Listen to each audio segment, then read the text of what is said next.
ओम नमो भगवते वासुदेवाय नमः। स्वागत है आप सभी का मेरे चैनल पर। आज मैं आपको आमला नवमी अक्षय नवमी की कथा सुनाऊंगा। इस कथा के श्रवण करने से भगवान विष्णु की कृपा प्राप्त होती है, हर प्रकार की मनोकामना पूरी हो जाती है, धन बढ़ता है, सुख समृद्धि बढ़ती है, जीवन में आ रहे सारे कष्ट और परेशानियां दूर हो जाती हैं। आंवला नवमी वाले दिन सुबह उठकर स्नान करें, फिर आंवले के पेड़ के नीचे पूर्व की दिशा की तरफ मुख करके भगवान विष्णु जी का पूजन करें। पेड़ की जड़ में दूध अर्पित करें। आंवले के पेड़ के चारों तरफ सूत लपेट कपूर या फिर देसी घी की दीपक जलाए और पूजा करें। आंवले के पेड़ पर मोली बांधकर भगवान विष्णु के मंत्र ओम नमो भगवते वासुदेवाय नमः मंत्र का जाप करते हुए 108 या 11 परिक्रमा करें।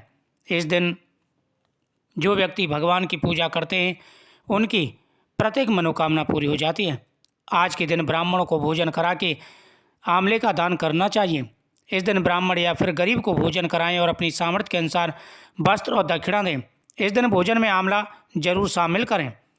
इसके साथ ही इस दिन आंवला दान करें। ऐसा करने से भगवान विष्णु प्रसन्न होते हैं और इन कथाओं का श्रवण करें। आज मैं आपको 2 कथाएं सुनाने वाला हूँ।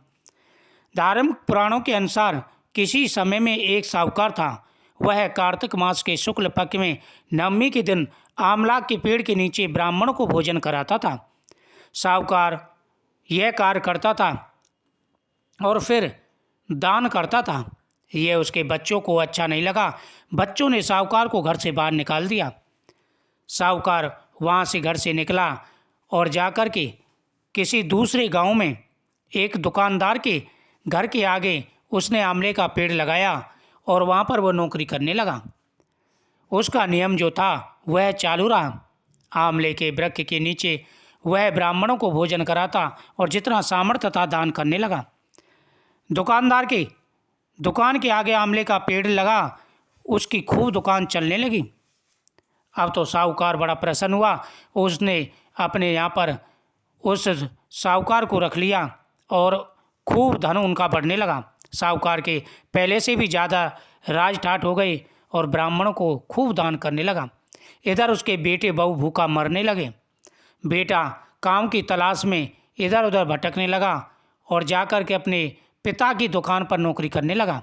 पिता ने बेटे को पहचाना, बेटे ने पिता को पहचाना। उसने क्षमा याचना की और कहा, पिताजी आप घर चलिए, आज के बाद मैं कभी नहीं रुकूंगा। आप जितना चाहें उतने आंवला दान करें और ब्राह्मणों को भोजन कराएं। कहते हैं कि दान करने से कभी धन नहीं घटता है। उस दिन से सभी मिलकर के आंवला नवमी अक्षय नवमी के दिन दान पुण्य करने लगे। दूसरी कथा के अनुसार आमलीय राजा की कथा आती है। प्राचीन समय की बात है, एक राजा था। समामन आंवला दान किया करता था, इसलिए उसका नाम आमलीय राजा पड़ गया था। उसके इस कृत को देख करके उसके बेटे और बहू चिढ़ने लगे। उन्होंने पिताजी से कहा, बेटे ने अपने पिताजी से कहा, "हे पिताजी, आप इस प्रकार से आंवला दान ना करें। समामन आंवला प्रतिदिन अगर आप दान करेंगे तो हमारा खजाना खाली हो जाएगा।" यह बात सुनकर के राजा को बड़ा दुख हुआ। राजा ने अपना राज्यपाट त्याग दिया। राजा और रानी पति पत्नी दोनों सुनसान जंगल में जाकर के एक पेड़ के नीचे बैठ गए। अब राजा का जो नियम था कि वो समामन आंवला दान करके ही भोजन करता था, लेकिन उस दिन उसके पास आंवला दान करने के लिए आंवला ही नहीं थे। अब उस दिन उसने भोजन नहीं किया। पति पत्नी दोनों भूखे बैठे रहे। इस प्रकार से राजा को 7 दिन हो गए। 7 दिन ना तो राजा को आंवला मिला दान करने के लिए और ना ही राजा ने भोजन किया।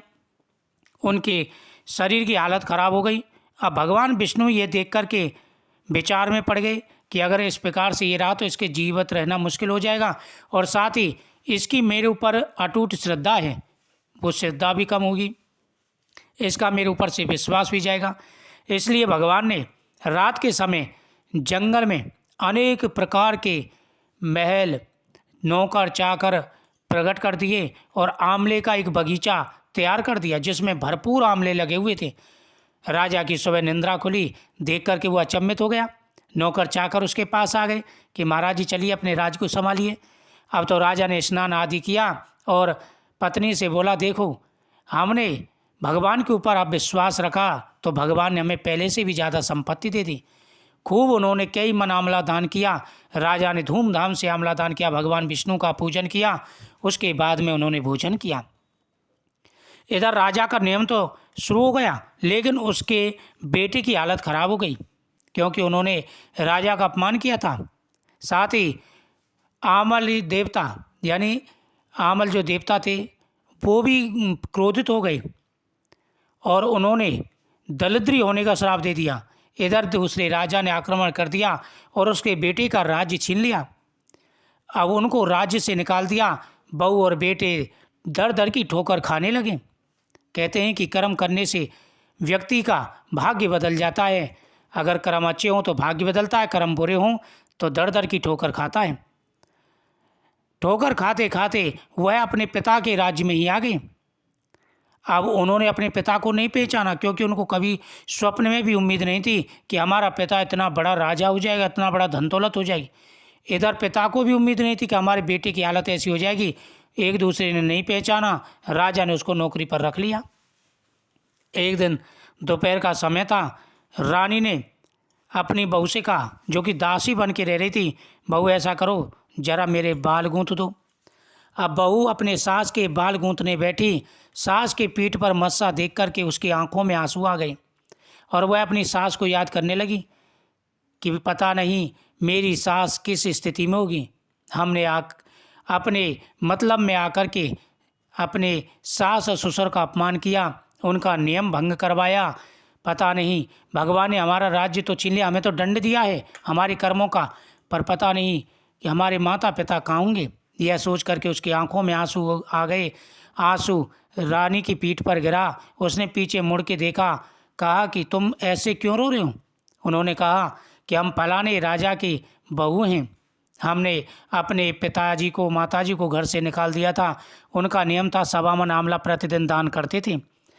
हमें तो भगवान ने दंड दिया, पता नहीं हमारे सास ससुर कहाँ पर होंगे।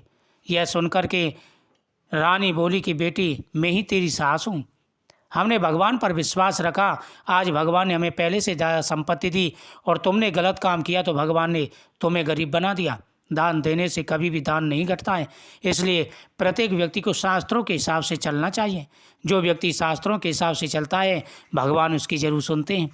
भगवान के ऊपर पूर्ण श्रद्धा भाव होना चाहिए और अपने अच्छे कर्म करते रहना चाहिए। इस प्रकार से बेटे और बहू ने दोनों के पैरों पर गिरकर के क्षमा याचना की। राजा ने उनको क्षमा कर दिया और प्रेम से सभी मिलकर के रहने लगे। खूब भगवान की पूजा की और दान पुण्य करना प्रारंभ कर दिया। इसलिए कहते हैं कि भगवान ने जिस प्रकार से शास्त्रों में नियम बनाए हैं, उन नियमों का विशेष रूप से ध्यान रखें। भगवान की पूजा पाठ करें, दान पुण्य करें। भगवान की कृपा आपके ऊपर जरूर बरसेगी। आपके जीवन में आ रहे सारे कष्ट और परेशानियां दूर होंगे, आपकी हर मनोकामना पूरी होगी। वीडियो को ज़्यादा से ज़्यादा शेयर करें, चैनल को सब्सक्राइब करें और कथा को इसको बार बार सुनें। इससे आपकी हर मनोकामना पूरी होगी। जय श्री कृष्ण।